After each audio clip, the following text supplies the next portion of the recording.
editor of Civil War Times Magazine, and I'm back with Melissa Winn, Director of Photography, and we are at the Lincoln Forum in Gettysburg, Pennsylvania. The Lincoln Forum is an organization that's been around for at least 24 years, dedicated to the study of Lincoln in the Civil War, and they hold their annual symposium every November here in Gettysburg. If you missed our first video, we talked about the Lincoln Forum, but this is the largest one in its history. There are 340 people here, including 60 first-time attendees, which is fantastic. It's held in the Wyndham Hotel, and here we are in the bar, because it's a place that's not open yet, and it's nice and quiet. Out of the way, we got permission to do this short video here. And I am with two of the people that are going to be speaking here at the forum. Two of the scholars that come here. Like I said, top-notch scholars from all over the country come here. I'm here with Jonathan White, a history professor at Christopher Newport University, and Anna Holloway. Anna, for many years, was the curator and director of collections at the Monitor Center in Newport News, Virginia, where she got to work on the turret and the cannons and everything that were brought up. And you currently have another position, and what is that? I want to make sure I get it right. Sure, yeah. I'm Museum Services Director with Search.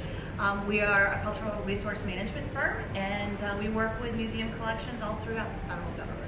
Fantastic. So together, Anna and John have authored this book, Our Little Monitor, the Greatest Invention of the Civil War. And of course, the Monitor was a technological naval revolution, armored warship, rotating turret. So I want to talk to them a little bit about this book. When was this first published? When did this come out? It came out earlier this year. See if we can stand it up here. 2018. 2018, so it's just out relatively recently.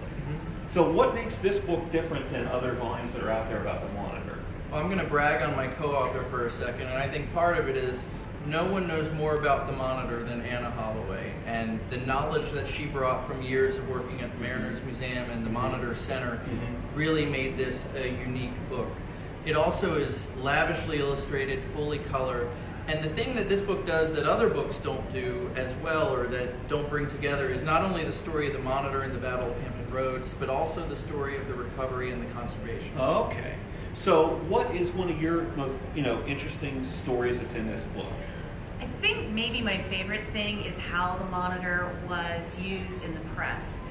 It was absolutely phenomenal to me to find on March 11th, 1862, in a newspaper in Philadelphia. Mind you, this is only 2 days after the battle. 2 days after the epic clash between the Monitor and the CSS Virginia. Correct. Yes. And so, you're expecting the headlines to talk about the battle. You're expecting all of this, but what I didn't expect was to find an ad buried in the newspaper from an umbrella store using the Monitor to sell its product. So they're already using the Monitor as a marketing device. By the 11th of March, 1862. Incredible. I didn't know that. And these guys, they were like rock stars, right? Didn't they give tours of the boat before it sank and everything? Sure they did. I mean, the Monitor was a huge tourist attraction in Hampton Roads.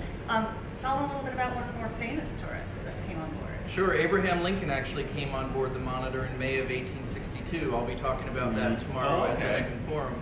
And when he first saw the Monitor, he actually looked a little bit downcast. And one of the men on the Monitor said that he looked like he was deep in thought, and the man on the Monitor envisioned that Lincoln was thinking about the Battle of Hampton Roads.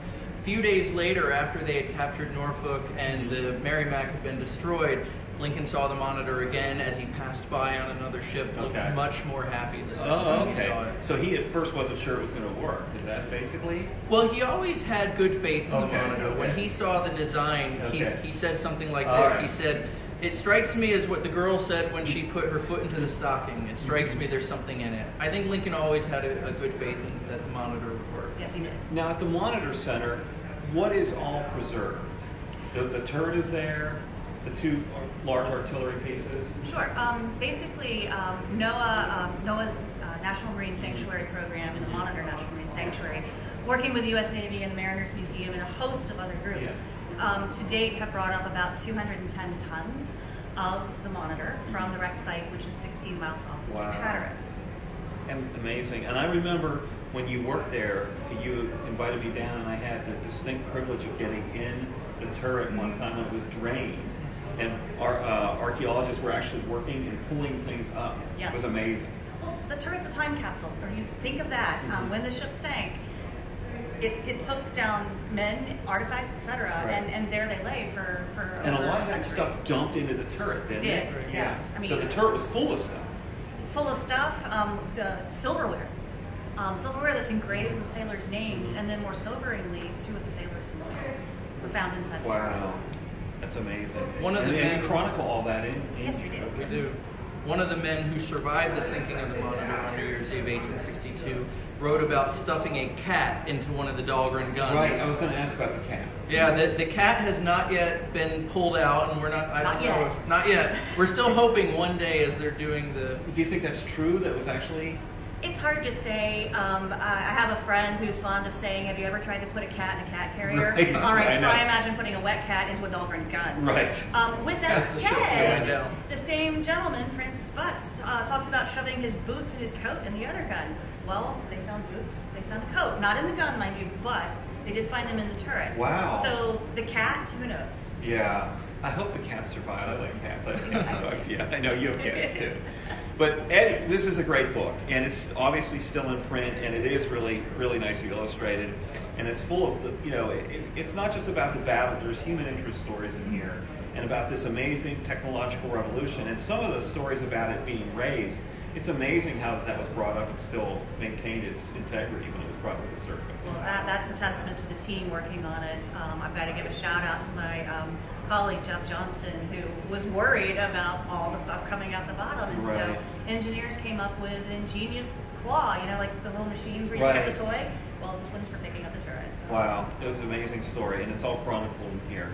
Hey, thanks a lot for stopping by in the empty bar here and talking to us about this great book. And it's been really good talking to you. Great. Thank you. Yeah, absolutely. So thanks a lot, everybody, for tuning in. It's a great story, and like I said, we'll be back with you later on this weekend talking to some of the other scholars that are here presenting. In the meantime, again, I thank you for tuning in, and we will talk to you later.